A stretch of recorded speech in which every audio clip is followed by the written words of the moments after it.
What do we perceive as success in our society? What are the things that pop into your head when you hear that word, success? I think we're conditioned to believe it's high grades in school, medals or sports achievements, diplomas and certificates on the wall, maybe money or fame, whatever that means. In Western society, I also think that we're conditioned to believe that once we achieve these kinds of successes, then happiness will somehow automatically ensue. But I don't think it's that simple. What I have found out is, at least for me, success is not something that people project on me, but rather something that I nurture from within. Outside verification might feel great for a hot minute, but I think beyond the obvious measurable accomplishments, for me, true success is living your love, or the daily practice of following your bliss. Here's my experience. I was born in Varna, Bulgaria, a beautiful town on the Black Sea coast. Some of you may know it. Hey! And to a loving mom and dad. Like most people, during the 90s in an ex-communist country, they were suffering the economic collapse and depression and staggering daily inflation. And my mom had to queue for milk and bread for hours every day while pursuing a law degree and while taking care of a moody toddler, this guy.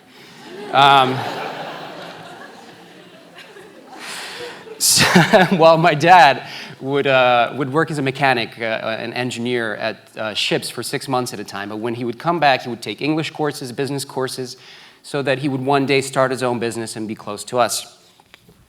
Now, my parents taught me that the most important thing in life is to be a good person, to be of service, and to be able to be free and enjoy my life. I started swimming when I was about 10, and I wasn't really good at it. But my coach said, and I didn't like it at all, by the way, and my coach said I had talent, and he told my parents I should continue competitively. And so I did. By which, I mean my parents made me do it. Which is also not entirely true, because at 14 I was given the option to quit, but I wanted to see it through despite not liking it. So after spending 10 years swimming, thousands of kilometers, really not enjoying almost any of it, I had over 60 medals. I was national champion 10 times. I was awarded Sportsperson of Varna, monthly edition, 3 times. And I had a bronze medal from the Balkan Games as part of the national team of Bulgaria. All the while, graduating from Spanish Learning High School with excellence. Yes! I had done it, right? But so what? Despite these seemingly these accomplishments, I didn't feel more confident. I did get a little bit more popular, but that doesn't matter. I still felt lost. I still was passive in my decision-making because I hadn't found my calling yet. And at high school, after high school, at 19, like most kids, I had no idea what I wanted to do with my life. But in Bulgaria, culturally, a gap year was unacceptable. God forbid. What would my grandparents say to their neighbors?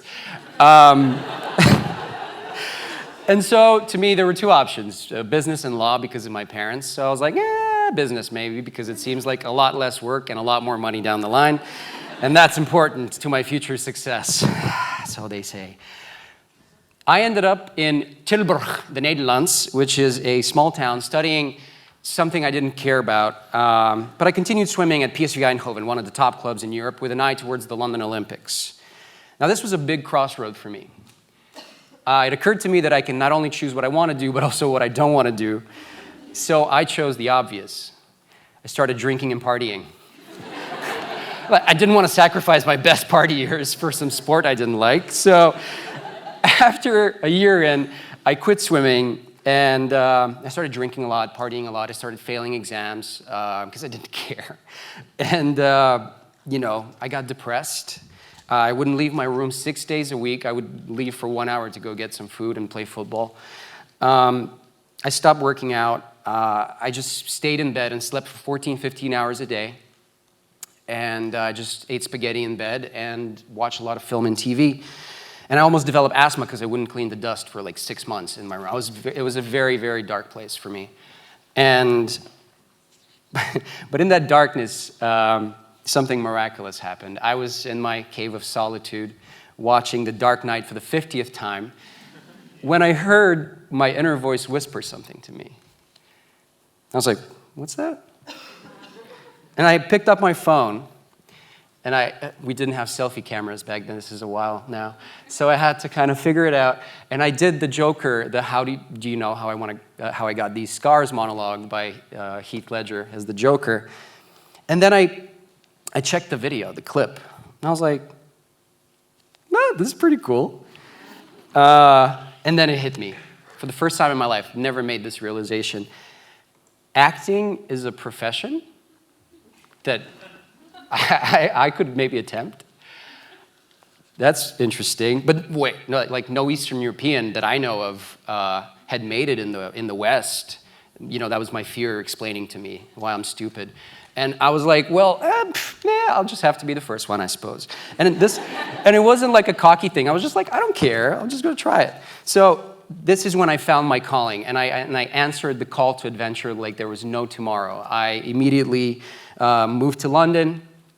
I switched universities, and then through trial and error, I ended up being accepted into the National Youth Theatre of Great Britain. And after 6 months of not having any clue what I was doing, I was auditioning for short student films. I eventually booked 3 of them, right? And I was like, I'm a natural. I don't need training or anything. So I did those films, and then the films came out, and then I watched them. And let me tell you, a star was not born that day. But I was the definition of cringe. I was like the worst actor I've ever seen. But then I was like, after the shame washed away, I was like, you know what? I still enjoy it, and it seems like a skill. I wasn't good at swimming. I became good, so I should probably just seek professional help. And I did. At that time, I had just graduated business management, and I was at another crossroad. Should I go back home and take over the family business, a position I was groomed for half my life, or stay in London and do another proper job in the city, or go full on this acting thing? So soon after graduating, there was a party at my flat, and all of a sudden I picked up my diploma and I started screaming, "No plan B, burn the boats!" And I lit my degree on fire and I threw it out the window, and it fell down on the bottom floor to the amazement of everybody. The next day I picked up the phone, I called my mom and dad, and I said, look, I'm not gonna come work for the family business. I'm not gonna go work in business at all, anywhere, and I'm gonna be an actor. They were like, what? It was so left field. It was like, they were like, but you're shy. And I'm like, well, it's true. I couldn't even deliver a presentation in front of 4 people at university without crippling stage fright and cobweb mouth. But I was like, I guess I'll unshye myself. My dad was worried because I'm not going to be able to support my future family. Still single, by the way, so. My mom was too, but then she confirmed my inner feeling that I should continue doing something that I'm passionate about. And it felt great doing the thing I loved where I chose to do it. And I wasn't worried that I'm going to suffer financially, which actually eventually happened. They say millennials are not poor, they're broke. This is my debt, basically. Anyway, my solo journey began in London. In the next 2 years, I made a friend out of the fear of the unknown, and I lived predominantly outside my comfort zone. And I got my first modeling gig. I got my first commercial. I got my first music video. My first movie with lines and everything, and zombies and stuff. And then I was on 24. I don't know if you know that show. It was with Kiefer Sutherland. I used to watch it when I was a kid with my dad, and I was on it. I had made it. I was an actor.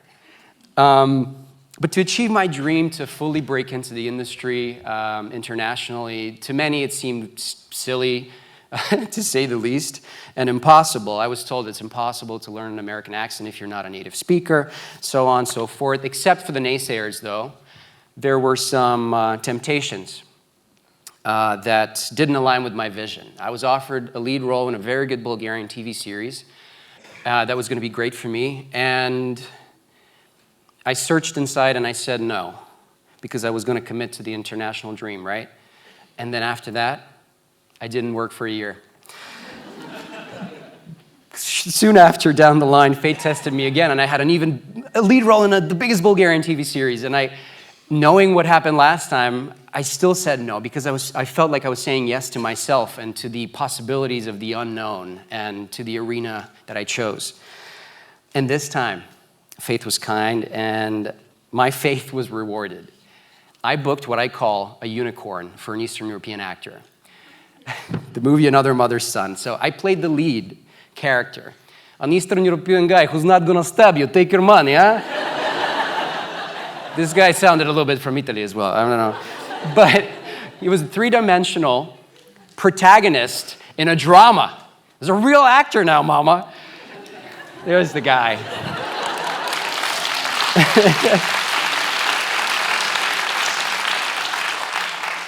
The movie, the producer said I would win a BAFTA for it, and that's going to change my career. And then the movie came out, and it did pretty well.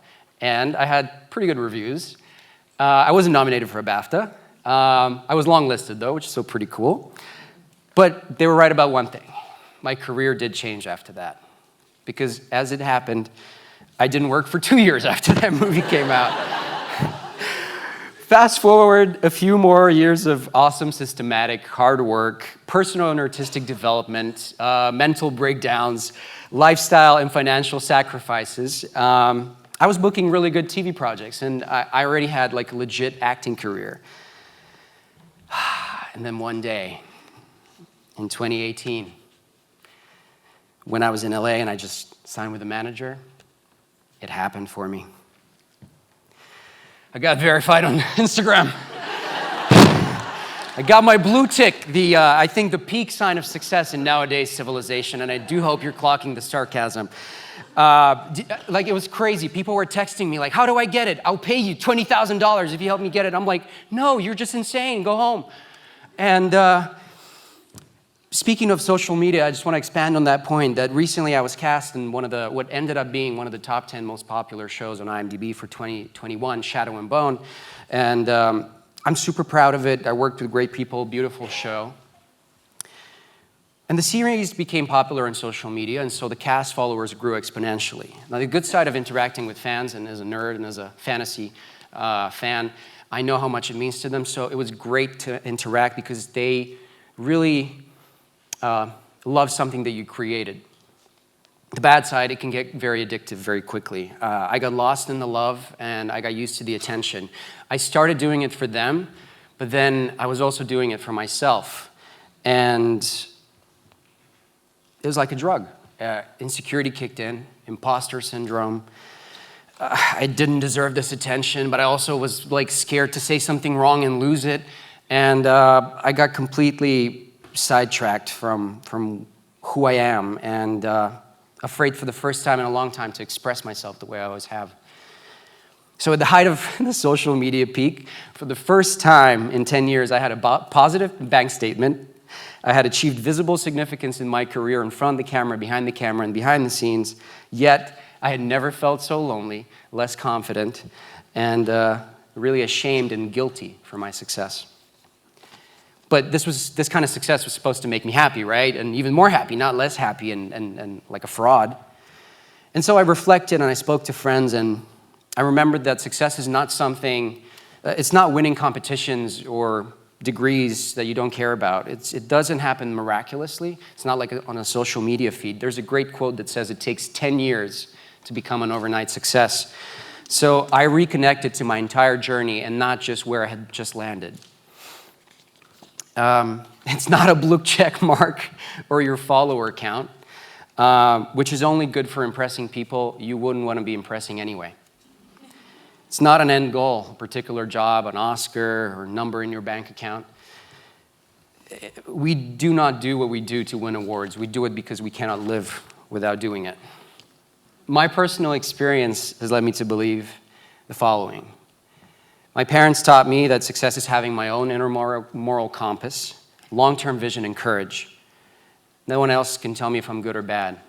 Competitive swimming taught me 3 valuable things: how to lose with dignity, win with humility, and how I shouldn't pursue something despite having talent in it if I don't like it. My spiritual path has taught me that success is not my position in society, it's not my achievements, it's not my profession. I am the bonds and the relationships I make along the way and the art I enjoy creating regardless of how it's received. Experience has taught me that there is no such thing as failure. Success is built up in time gradually. It's based on all of our experiences, both good and bad.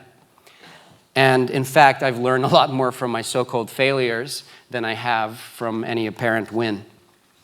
And acting has taught me that rejections and approvals are not personal. Because in our line of work, to get 1 job, you probably have to go to 50 auditions. That's 49 no's to get 1 yes, to get that sweet approval. And guess what? Not even the approval is personal, it's just alignment. So success is not something attributed to you. Success is built on listening to your heart and then having the courage to act on it. And it's sweeter to share. I realized that one more thing along my path, that sharing your success with the community is as important as my personal journey. Because by inspiring yourself, you inevitably inspire others. And I also realized that to make global change, I have the responsibility to act locally. And so I started off by sharing opportunities with colleagues. I mentored younger actors, set up an agency and infrastructure for Bulgarians to be able to be seen abroad so that I could increase their luck in being seen. And this is all we really ever wanted, is to be seen and heard. And of course, from doing this came the tremendous success of one, Maria Bakalova. Let's hear it. The first actor or actress from an Eastern European country to be nominated for an Oscar since 1965. And can you imagine how happy I was? Well, actually, there's a video somewhere on social media, but I was really, she had achieved the impossible. And what an example for all of us that such a hardworking, talented person can actualize their success so high up. It's just inspiring for me. So to wrap it up, I want to say that whenever I get cocky, and that does happen, hi Maria, whenever I get too cocky or feel disheartened and sad, I just look up at the night sky and really deeply contemplate the vastness of the space-time continuum and how short our lives are and how silly and sad it is that we're outside chasing external gratification and approval instead of just enjoying our lives and doing what we want and creating and following our bliss. I don't think success will make you happy, because I don't think success is a destination, nor is happiness. But I do know that if you find happiness in what you do, you'll feel successful no matter what the universe throws at you. Having said that, I do wish every single one of us to achieve the accomplishments that we work so hard for and we sacrifice so much for, but also to keep in mind that every accolade, award, medal, diploma, financial achievement, popularity, these are merely a few sentences in our life story. And that it's not even the story itself that we're writing that will make us happy. It's the reason why we're writing it that will get us there. Thank you.